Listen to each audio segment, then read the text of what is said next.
Ditën e sotme u hodh shorti i play-offit për kampionatin botror 2026 që do të zhvillohet në SBA, Meksik e Kanada.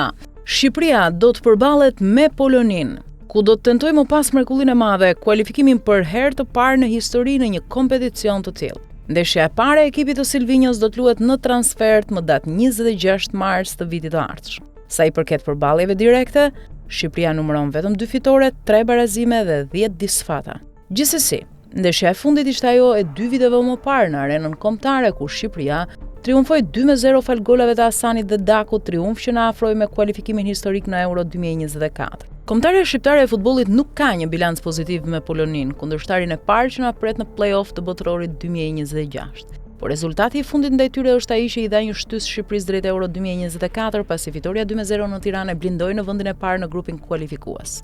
Në total janë 15 ndeshje të luajtura kundër Polonisë, me vetëm 2 fitore, 3 barazime dhe 10 ndeshje të humbura përballë kësaj skuadre. Nëse Shqipëria do të arrijë të kualifikohet, atëherë në finale do të ndeshet me fituesin e çiftit Ukrainë-Suedi.